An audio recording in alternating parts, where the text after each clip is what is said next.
Good morning, good afternoon, or good evening, wherever you might be in this fine world. You are listening to the Startup Selling Show, Talking Sales with Scott Sambucci. We are continuing with our Go Farther podcast series, and we're coming up towards the last couple of episodes here. I'm looking back over the last 6 months, and in a lot of ways, can't believe how many episodes we've been able to pump out and how consistent I've been able to be. It was a challenge that I took for myself at the beginning of the year was to record this series, and back in January, I mapped out all of the topics and the order in which I wanted to cover those topics. And in a lot of ways, it was a little bit daunting, a little bit overwhelming. In some ways, it was solace because I'm like, hey, now I know exactly what I want to be doing each week with each episode. All I have to do is sit down, get the content together and record. On the other hand, it was a big commitment to myself and a big commitment to you as a listener, because once I got started, then I had no choice but to keep going. So kind of a good segue or good intro into this week's episode topic, which is implementing equals learning. Implementing equals learning. This is a mantra that I developed probably about 7, 8 years ago. I just kind of came out of my mouth when I was working with some clients in our startup selling coaching program. Because, when you're working with founders and there's a lot going on and they've got a lot of things to do and they want to try new things, they have to do new things, especially around the sales side where maybe they don't have experience with any kind of specific sales process. There's always this hesitation. There's always this worry. There's this anxiety about getting started and doing something new. And the worry or the hesitation, the anxiety is always around like, what if it doesn't work? What if I do all of these outbound emails and we don't get any replies? Or what if I try to do these qualification calls the way you're teaching me and it doesn't work? Or what if I try to do a situation slide and and I have a hard time presenting it to the prospects on the other side before I do a product demo? And the response I gave to them is implementing equals learning. It's really a caveat from something that a business coach had told to me, which is when you endeavor in something new or you try something new, you're either going to win or you're going to learn, meaning you're going to take on that action and it's going to work, in which case you're going to get the result that you want and achieve the objective, or you're going to learn something from the fact that you even tried to do it. And that's really the kernel where this concept of implementing equals learning, meaning that we can sit here and talk about doing stuff, but until we go and try those new things, we're really not going to know what the gaps are, what our knowledge gaps truly are, and what we might need to change or adjust or adapt to the strategy that we're trying out. So that's the topic that we're going to be covering today. And so I think I already started touching on why this topic is important. Well, number one, new stuff is new. It's frustrating when you've got to do something new in the sales world, especially if you're a founder. It could be anything from raising capital. It could be, like I said, doing outbound. It could be doing qualification calls, or how are you negotiating contracts? How are you trying to develop your process for selling so you're not at the mercy of the buyer's process for buying? All of these things are new and it's difficult, and it's easy to lapse into the old way and just kind of hoping that the old way will be good enough for now and I'll try the new stuff later. We know, of course, that that's not the way to make progress. Even though we want to move forward and we want to try something new, we want to install a new system in our sales process. We want to develop new skills for ourselves and for our team. We do get worried. We do get anxious. We do, concern for what if it doesn't work, right? We worry about failure and the inability to hit the objective that we want. And then there's the sense of like, well, now I just wasted all this time. I tried something new and I burned a lead, or I didn't do well in that sales presentation, and maybe now they're not going to want to take the next step with me. Gosh, if I had just done it the old way, I would have felt more comfortable. But of course, the old way may not have been working in the first place, which is why you got to try something new. And so whenever we know we want to move fast, we need to move fast in order to achieve those big objectives. The other frustration, though, can be that trying something new means, in most cases, it's going to be slow. You got to start slow. When you think about anything from something as simple as a baby that's learning how to walk, right? That baby that first learns how to walk, they stumble a lot, they fall a lot. When they first start walking, they're, obviously very unstable, but then eventually, they start to take those steps. And then, for those of you that are a parent or you have, siblings or friends that have kids, you go from, as a parent, you're like, wow, this is so cool. My kid went from crawling to walking. And then you also have this moment where you're like, oh crap, my kid is walking now because, so quickly they start zooming around the house and you realize like, oh man, I need to get protective covers over the sockets, or I didn't realize like how many sharp corners there are on tables and chairs and how many hazards we have around the house. You're like, it goes so fast, but the only way that the kid can start zooming around the house quickly is because they're starting slow. And I think behind all those frustrations, of course, is like, look, the fear of like, am I ever going to figure this thing out? Am I ever going to break through those upper limits? Am I ever going to figure out how to do things the way I want them to get to those bigger outcomes I want? So instead of those frustrations and those fears, what we want to do is we want to be excited to take the next step. We want to feel like, regardless of the specific outcome in that day or in that task, that we're building knowledge, that we're developing experience, that ultimately this is the path to the key objective, that we're going to be able to execute on those strategies that we're executing on, that we're going to be able to create new systems, that develop new skills, such that, of course, at the end of the day, what do we want to do? We want to do more. We want to be happy. We want to surprise ourselves. We want to go further. And that's why I love this topic of implementing equals learning. As I've done with most of the episodes here in the series, I'll give you some examples from ultra running and endurance events that I've been doing. Then we'll talk about some business examples where implementing equals learning is a key component to help you go farther. And then I'm going to leave you with 5 key strategies to help you get started. So let's dig in with the endurance and trail running. And the first thing that came to mind for me when I was thinking about what to share with you was an episode, a podcast interview that I did on someone else's podcast. So about maybe 6-7 years ago, I remember getting interviewed on a podcast with Jason Bay. Jason's been a good friend over the years. His company is called Outbound Squad.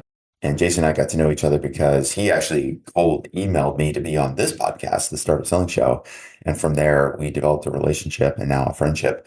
In that interview that I came across in my own personal archives and was listening to bits and pieces of it a few months ago, he was asking me about endurance running and these races that I did. And at the time, I think I was just finished the top 200 or done a couple 100-mile races over the course of a couple of years. And he said, he asked me, like, why would I do that? It seems like, well, what happens if you get in those races and you DNF, you don't finish, or something goes wrong? My reply, which really wasn't anything I thought hard about, it just kind of came out. I said, look, if there's no chance of failing, what's the point of doing it? If there's no chance of failing, like, what's the point of doing it? Like the certain amount of risk, if you will, or the certain uncertainty that we would have around those big endeavors is actually what makes it interesting and fun. And all the more reason why we should want to do those hard things, those new things. We should want to go farther, right? That's the whole point in the first place. And so when I think about implementing equals learning, there's a couple examples. A big example for me was Uberman. So in 2016, I took on a race, I guess an unofficial race called Uberman. And Uberman was a multi-day triathlon. So the swim was across the Catalina Channel, so from Catalina Island back to shore, which is a 21-mile swim, straight as an arrow. It usually ends up being 23, 24 miles for most people because of currents and wind and those sorts of things. Then the bike portion was from Los Angeles into Death Valley, which is a 400-mile bike ride. And then the run was a 135-mile ultramarathon starting in Death Valley and going up to the portal at Mount Whitney. Now, I didn't complete the entire race. I did do the full swim. I did about 140 miles of the bike, and I did, I think, about 35 miles or so of the run over the course of 4 days. So I definitely tackled a good bit of that race. And the reason that I use this as an example of implementing equals learning is because at that time in 2016, like the longest distance ultra running or endurance race I had done 3 Ironman triathlons, which are considered pretty difficult in some sense.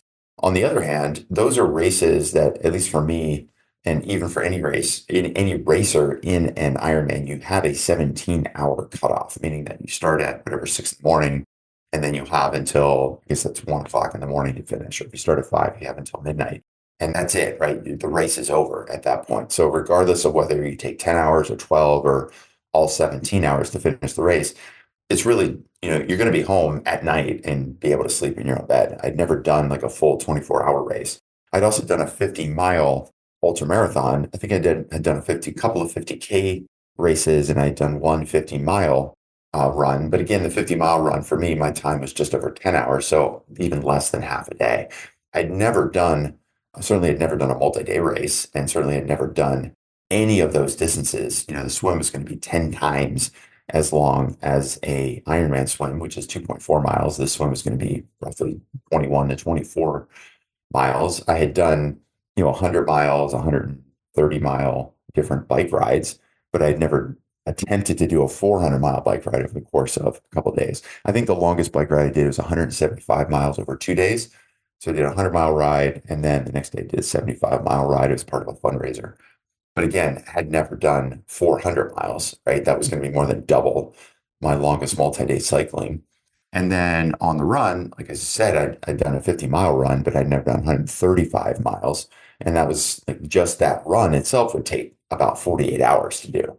So I was really, really tackling something way above my head just because I wanted to do something new. And that's actually, that race is where the concept of Go Farther started for me, is that after that race, because I tried to tackle something so difficult and so far above my previous upper limit, is where I realized that I just by attempting something that difficult is where I realized how much more I was capable of doing on the physical and mental side of things.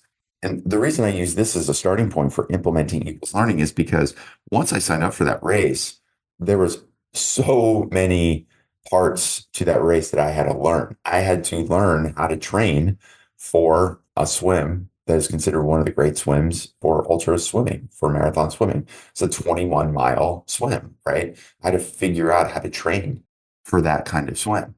And I worked with a coach named Brian McKinsey, who is one of the developers of the concept of CrossFit endurance. So using CrossFit as a way to train for endurance races. So I paid for some time to work with him, and he gave me some plans to work on and some workouts to do. And then he also introduced me to a marathon swimmer who had done some pretty significant amounts of swimming. And I remember speaking with them and asking them, like, how do you train for a 21-mile swim? And the first thing both of them said is like, you don't. You can't train to swim 21 miles. What you have to do is train your body to just be resilient, such that you can't go out and keep like swim a 10-mile swim every day. But there's certain things you can do in order to strengthen your muscles, strengthen your ligaments, strengthen your tendons, learn how to deal with being horizontal for that long. And so they gave me this training plan, and like virtually everything that I was doing in this swim training plan was different from the training I'd done for an Ironman swim. Ironman swim is 2.4 miles, which is already significant. And so there's a lot of different training you can do there with open water swimming in a lake, or ways that you're setting up your workouts. But to go 10 times as long means a whole different shift on how you're going to be doing that training. So all kinds of learning came from that. The same thing with thinking about how to ride on the bike. It's like 400 miles. My plan was to try to knock that out in 2 days, so do 200-mile rides. And again, same thing, right? It's just the time that you're sitting in that saddle. Just think about your butt on that seat for that long, let alone the fact that the distances are going to be that far and that vast. And the same thing, an Ironman kind of training, when you're training for a 112-mile bike ride as part of an Ironman, there are certain things you need to do. It's just hours in the saddle. Yes, you need to focus on some times where you're climbing, or you might work on speed a little bit just to build some resilience in your body. But the concept of like, how do I actually build the kind of resilience that would be necessary to do 200-mile bike rides after swimming 21 miles across the Catalina Channel? Again, it was a whole set of new exercises, which included a bunch of weight training that I'd never done before, not with any significance. So things like deadlifts and squats and different ways of strengthening my legs and my ligaments so that I could build a solid base to be able to handle that kind of bike ride. So that was just like a quick example of how I thought about this race, because even going into that race, I had the suspicion that finishing the race was going to be difficult. It goes back to what I said before, where if like there's no chance of failing, what's the point of doing it? Like I knew there was a pretty significant probability. Like what are the chances of me finishing this race end to end? Pretty low, maybe 20%, 10%, just because of so many things that could go wrong over so many days and over so many distances. And you're dealing with a swim and a bike and a run that going into it, I was like, look, I just want to see how far I can get. And I remember after finishing the swim portion, so I remember leaving Catalina Channel about 4 o'clock in the morning. We hit land in Los Angeles. So I think the time was like 6:24 p.m. So 14 hours plus of swimming. And I remember getting back onto our safety boat. And after swimming that, and even telling my wife, like, look, like I felt horrible in this, like I felt great for finishing, but physically I was wrecked. My shoulders were wrecked. I had some pretty significant abrasions on my neck and my shoulders from my wetsuit. That had between the salt water getting into underneath the wetsuit, I had pretty big cuts on my shoulders. I had some big gashes on my neck. When I landed on shore, I missed my landing spot. So instead of landing on a sandy beach, I ended up landing on some rocks and a big collection of where there were mussels and mussel shells. And so when I landed on that spot, it ended up cutting the bottom of my feet. So I remember being back on that boat and on one hand, like mentally feeling great, but physically feeling wrecked. But yet I remember talking to my wife in that moment and saying, look, even if I don't do anything else in this race, even if I don't do any of the bike and I just decide like my body's too wrecked to do anything else, I feel great. Like I'm so proud of myself just for doing this swim because this is considered, that's considered one of the seven great marathon swims. I mean, there are people that spend their life just focusing on how to do swims like the Catalina Channel or the English Channel. And I just did one of those. Like that's an amazing accomplishment. The idea here is that, by resetting those expectations and just going forward and implementing these new ways of training, I was able to finish that swim and then also still have enough resilience to at least do 130, 140 miles on the bike and then eventually do 35 or so miles on the run. Second example from ultra running is from the Tahoe 200. So I'm actually wearing my Tahoe 200 t-shirt today. And the learning there was again, so in 2017, so 2016, I did attempted Uberman. 2017, I signed up for the Tahoe 200. I've talked about this before, where I had a goal to do a 100-mile race in 2017, a 100-mile run, and wasn't able to do that early in the year because of injury. So by middle of the summer, though, I was back and running and feeling really good. And I found the Tahoe 200 on a race calendar about 6 weeks away from the race, maybe even less. And at that time, I told my wife, like, I want to do this race this year. And so in 6 weeks' time, now physically, I was pretty fit because I'd been doing some ultra marathons. I'd done a couple 50Ks, I'd done a 60K race, turned in some really good times for me. I was feeling very fit, very strong. And I felt like, okay, I'd only done a 50 miler before because I didn't finish Uberman. I didn't do the full 135-mile run for that race. So here again, I am, choosing something that's way above my upper limit, at least my previous upper limit, and said, I'm gonna give this thing a go. And the implementing equals learning for me is when I chose to do that race and I started to research what it would take to do that kind of race. I was reading blog posts from people who had done that race in previous years. I was finding videos, YouTube. I was consuming every bit of information I could about that race because at the time, the 200-mile distance was relatively new. That race itself had only been out for a couple of years and it never sold out. In fact, that's why I was able to sign up 6 weeks ahead of this big race. Now, fast forward 2024, there's a lottery system. There's more people that want to do the race than there are spots in the race. So that's how quickly this distance had become attractive to other people. At the time, the people doing a 200-mile race, like they were considered in the ultra running world, like kind of pioneers. Like, oh my God, going from 100 to 200, you must be crazy. Hundreds are hard enough. And so that's sort of a collective implementing learning because as these early runners were implementing and going and doing these first 200-mile races, they were learning and they were kind enough to share those learnings. What did they do well? What would they do differently in these races? Where did they have difficult spots? What would they do for foot care for a 200-mile race versus a 100-mile race? Like, how do you care for your feet when you're going to be on your feet for 3 or 4 days? It's a lot different than being on your feet for 24 hours. How do you think about gear? Because the aid stations for the 200-mile race were 15 to 20 miles apart in most cases. So that's a 6, 7, 8 mile stretch for a lot of us. And that's a lot different than a 100-mile race. In the Western States 100, there's some places where aid stations are as close as 3.5, 4 miles away. So you're really only an hour in some cases between aid stations. Those aid stations are designed to help you move faster and get that race done quickly. In the case of the 200, they can't set up an aid station every 5 miles. It'd just be, you'd end up with 40 aid stations. So what they do is they spread it out. And that's part of the challenge too. It's like, look, here we are at Tunnel Creek and your next aid station is 20 miles away. Good luck. We'll see you in 8 hours. And you have to figure out how to carry enough water because parts of that trail are really dry. There aren't any running water streams. You got to figure out how to carry enough nutrition. How are you going to pace yourself? How are you going to manage the up and down and the altitude? So that race taught me so much about gear, first of all, like taught me about running packs.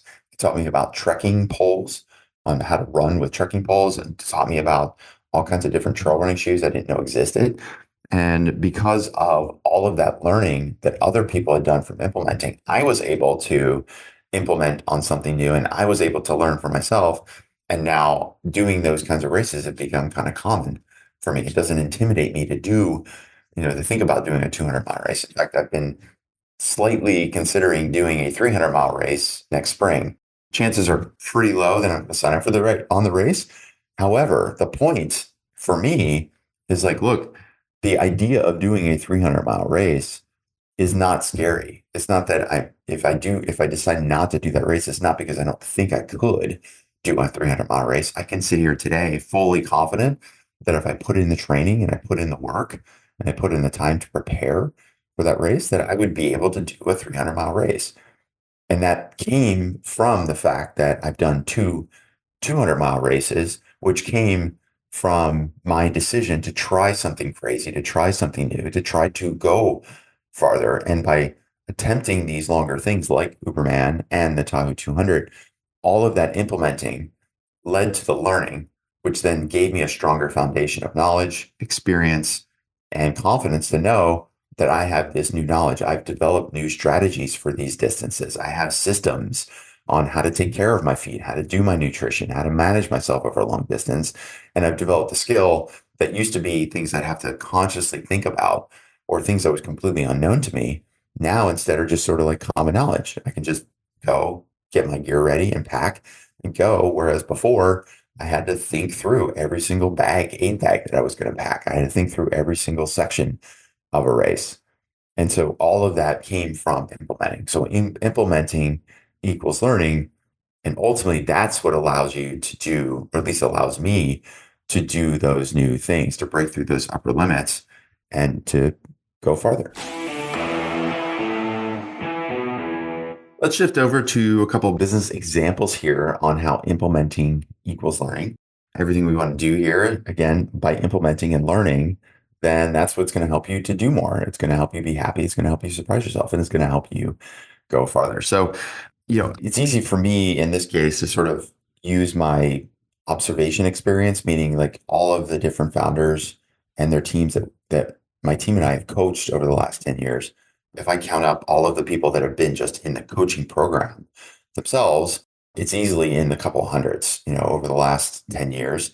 Then if I think about and add to the people that have attended live workshops at places like Plug and Play or Draper, VC or Excel or any of the other places where I've done workshops, we've had hundreds of people, if not thousands at this point, have come through those live workshops. And then there's the webinars that I deliver. I mean, so I've got a lot of experience teaching and coaching to startup founders and drawing from that experience. One of the biggest lessons for me as a coach is to help people break through that hesitation, the worry, the anxiety they have when it comes to trying something new in their sales process. What I find a lot of times is that, a founder or their team will say, look, I've read some blog posts or I listen to podcasts and, watch some videos. I'll be on LinkedIn and I know I should be doing this, should be trying new ways of outbound. I know I should be doing qualification calls. I know I shouldn't be on my product demos, just showing every little piece of my product, but it's really hard to change. Or I don't know exactly what to do and I'm afraid to make a mistake. It's the sort of I shoulda, I woulda, I coulda done something different, but I lapse into doing things the old way because that's what's comfortable. And we've talked about this in previous episodes here. It's like breaking out of your comfort zone is what's critical. You have to break out of your comfort zone in order to make those breakthroughs. And so I listed out here as part of prep for this episode. These are, I think, about 15 examples of selling related strategies, systems, or skills that we teach and have taught the founders. And this isn't the full list, but if you think about a sales process, like a true sales process for a company that's developing, selling to a new market, built a new product, getting those early customers and starting to really ramp up sales from, a couple 100,000 to $1 million, or getting from 1 million to $3 million in revenue, and then ultimately really starting from 3 million and above, starting to really scale growth. Like, how do we go from 1 to 3, and 3 to 10, and 10 to 30, and 30 to 100?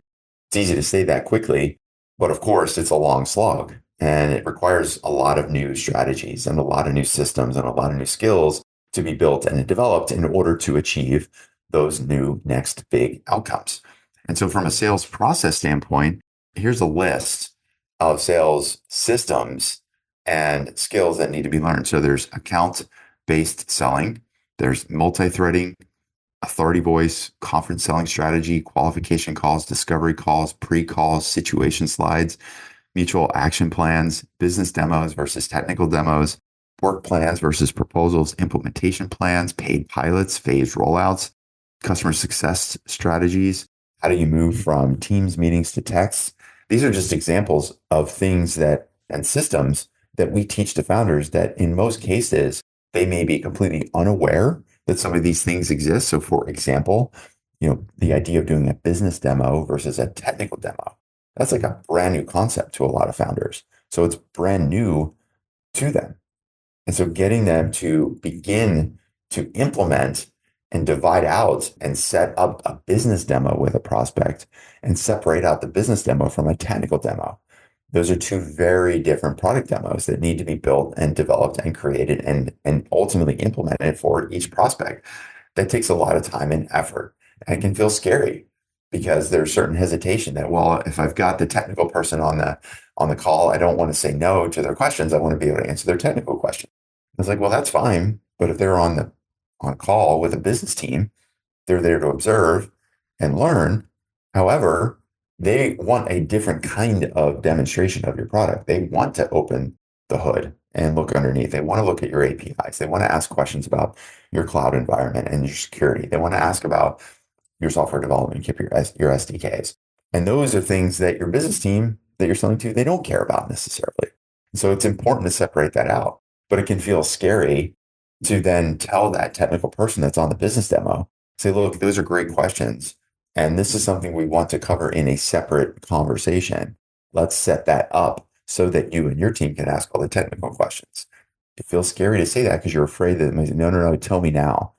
Or maybe it might feel like, well, I've got them here now. What if I can't get them on another call? What do I do? And so there's good reason to feel hesitation or worry, anxiety.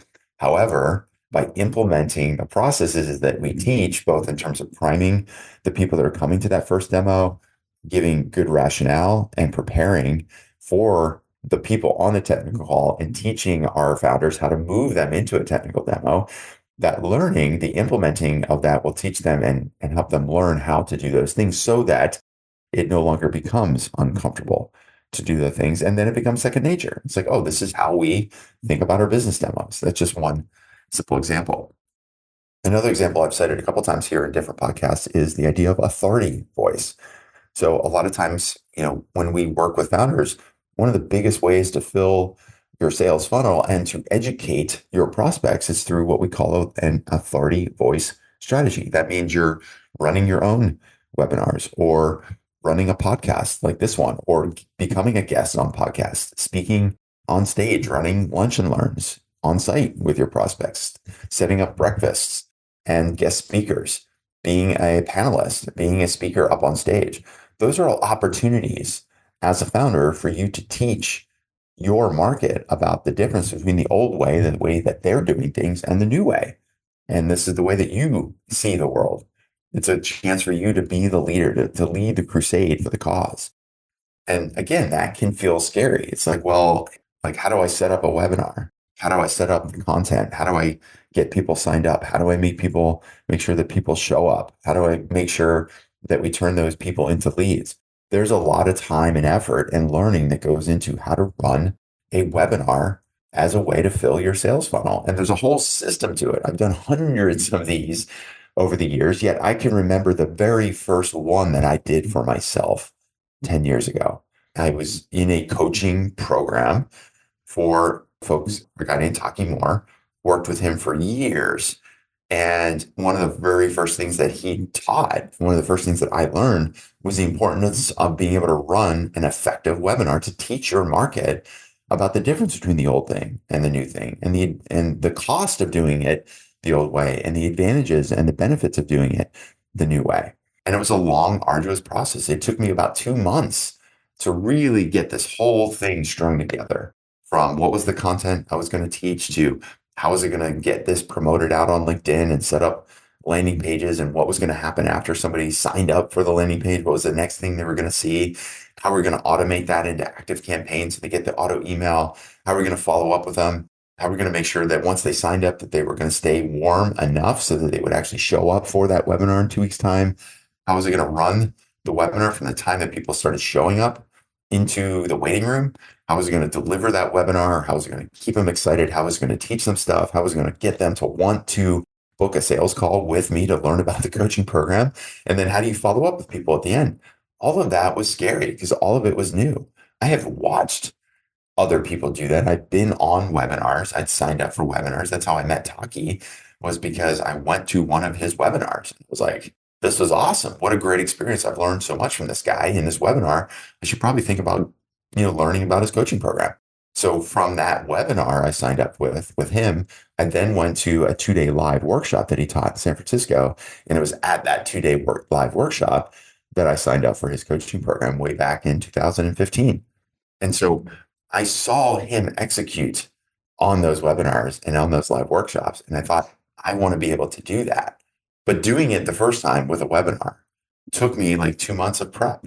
And I remember doing my first live workshop the way that he did it, and doing a full 1-day workshop where I was going to be bringing in potential customers, teaching them for a day, and then offering them the opportunity to work with me. Again, that took months of planning. Like, how do we get the venue? How do we get people to sign up? How do we get people to pay for these workshops? How do we put together content such that we teach them, but also leave them wanting more so that they realize how much more they need to learn? All of that stuff takes time and effort. And it's scary because you're thinking about all the time that you're spending that you could be spending doing other things.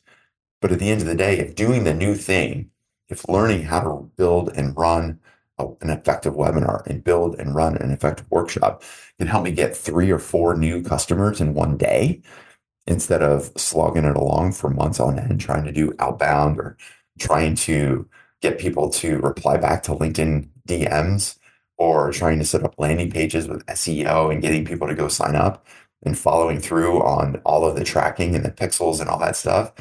It's sort of like, wow, it's actually worth it to do the 1-day workshop, because in one day I can get 4 customers where otherwise that might take me 2 months, right? So it all comes down to that implementing so I could learn. And sure, that first webinar, it wasn't great, but it also wasn't that bad. And that first workshop wasn't great, but we did get our first new customer out of it from a workshop. And then over time, I was able to develop it and grow it and build on top of that learning, build on top of that knowledge to a place where then I could start to convert people right there. So I share all that because I know what it's like. I've done it myself as a founder, and now having coached hundreds and thousands of people over the years, I know how scary it can be. But the only way to get that kind of growth in your business and build those strategies, build those systems, build those skills is to do the new thing. And the only way to do the new thing is not to just read about it on LinkedIn or watch some videos or listen to those concepts on podcasts. It was actually to go and all right, so I've given you plenty of examples here. And what I want to do is leave you with 5 strategies that will help you to begin implementing the concept of implementing equals learning. little meta there. So first strategy, number one is commit. This is a similar first strategy that I gave in the last podcast, which is simply saying, look, I know what I'm doing is new. I know what I'm doing is hard. I know there's a chance at some level that it may not succeed. And while I have this ideal outcome in my mind, the chances of that perfect ideal outcome happening the very first time is pretty low. So let me just set my expectations that it may not be grand and it may not be perfect, but perfect is the enemy of done.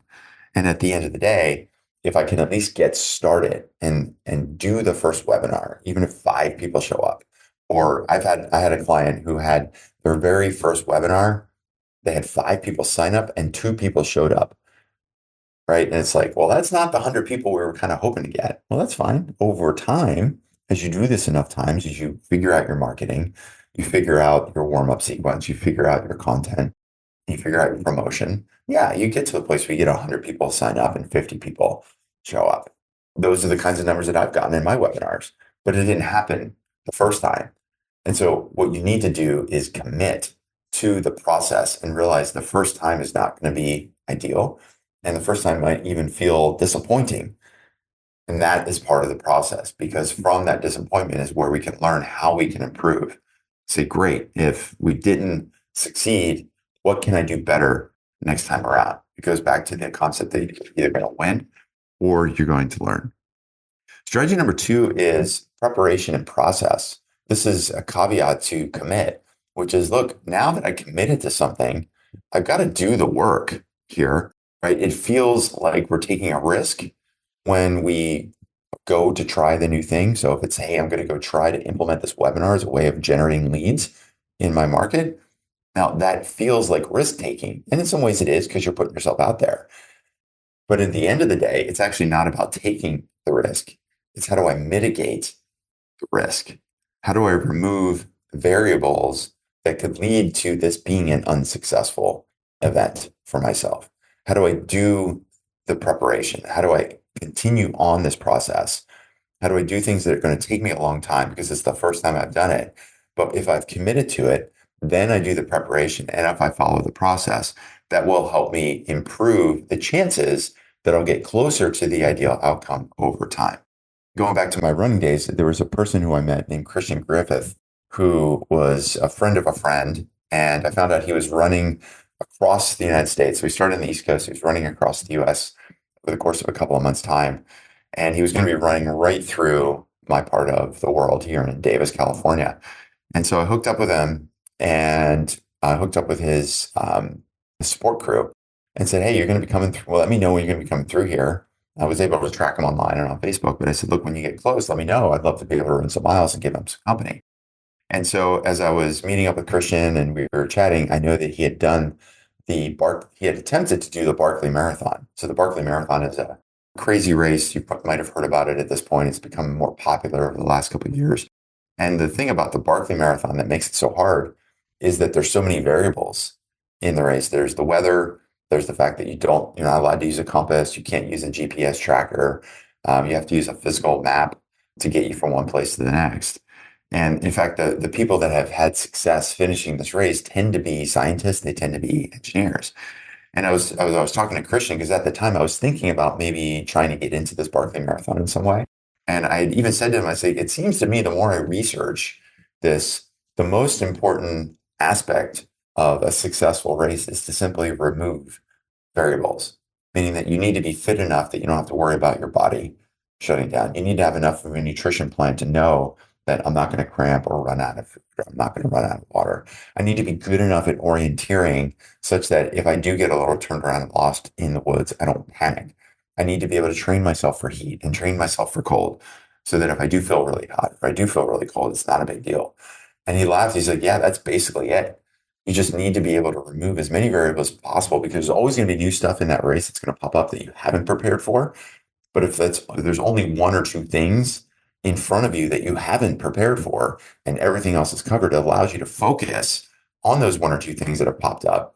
And you can devote all of your mental and physical energy to solving that one problem as opposed to having to deal with 4 or 5 or 6 problems at the same time. Because if you're really thirsty and dehydrated and you're hungry and you're lost and you're cramping. And oh, by the way, something else cropped up, like maybe you tripped and fall and you've got an injury to your ankle. Now you've got to deal with not just your ankle injury, you've got to deal with those other five problems. But if you've trained yourself on basic medical care and first aid and you know how to handle the ankle injury, then that itself is removing a variable. So I say all that because the preparation process is what allows you to remove those variables and mitigate risk. And that's why it's a key strategy to helping you when you're implementing this concept of implementing equals learning. It's about preparation and process. Number three, document your process. Document what you're doing and documenting what works, document what doesn't work. This is why engineers and programmers, they document their code. They document not just what works, but they document what doesn't work so that the next engineer that might be working on that problem can see all of the things that were tried and failed. So they go, oh, I'm going to try to fix this bug. And here's 15 things that the previous person tried to do that didn't work. That's just as important as figuring out what does work. So as you're trying these new things, as you're implementing, part of the learning is documenting what works and document what doesn't work. Number four on this is fear setting. So Tim Ferriss has talked about fear setting, which is basically saying, what are the worst possible outcomes that could come of this effort? And can I deal with those worst possible outcomes? It's fear setting. You're saying, this is my biggest fear. Can I handle that fear? And then knowing that the chances of that outcome actually, that negative outcome actually happening is really pretty low. And I remember for me last year, we did this large live event in Chicago. I partnered up with Amy Volas over at Avenue Talent Partners. And we wanted to do this big event in Chicago with 4 startup founders. And we had set some goals about getting 50 people in the room. So we went and we rented a venue in Chicago and we committed to this date and we started promoting this to our different tribes of people, including my clients in my startup selling coaching program, people in her network, people in her that follow her, people that follow me. And we said to ourselves, like, what's the worst that can happen? Well, the worst that can happen is nobody signs up, or maybe 5 people show up.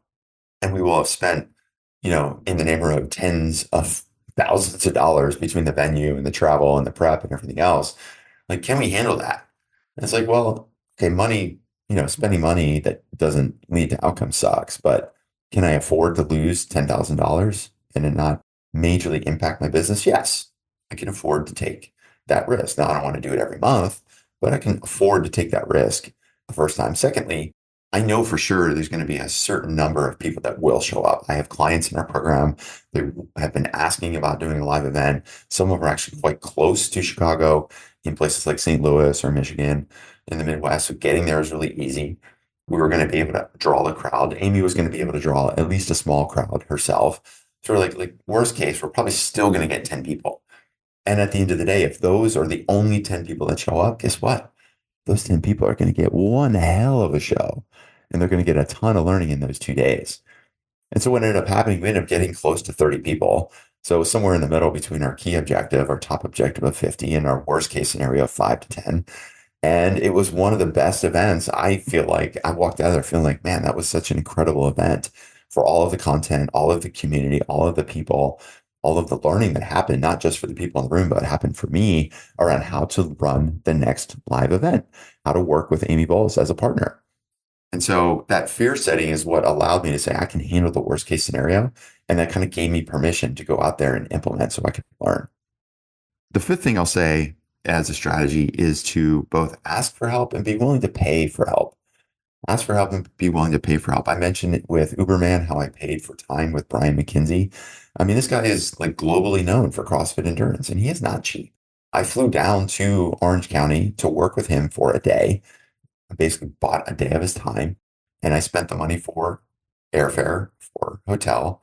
I spent the money to spend time with him, spent money for a follow-up call to understand what I needed to learn. There were so many unknowns going into Uberman when it came to the distances, when it came to the kind of training, when it came to nutrition, planning, and everything else. It was easily worth it to make that investment. So being willing to ask for help and pay for help from those people that have maybe done it before, have experience with people who have done it before is so critical. And even if you don't pay for help, asking for help, you'd be surprised how much help you can get. So I mentioned in the last episode how I paced a runner from Hong Kong at the Western States 100. Now, he didn't pay me to do that, He asked for help. His crew person, Lisa, asked me to help. Kelly asked me to help. And I was willing to do that help because I wanted this guy to be successful because other people have helped me. So it's a way of just paying it back and paying it forward. So those are my 5 strategies. Number 1, commit. Number 2, there's the preparation process. Number 3, document your progress, the good and the bad. Number 4, fear setting. And number 5, ask for help and be willing to pay for help. So that's it. That's my topic. Implementing equals learning. So I probably learned something or two just recording this episode. I hope you did as well. So don't be worried. Don't be anxious. Feel confident that you're either going to win, you're going to learn, because implementing equals learning. Do more, be happy, surprise yourself, go further.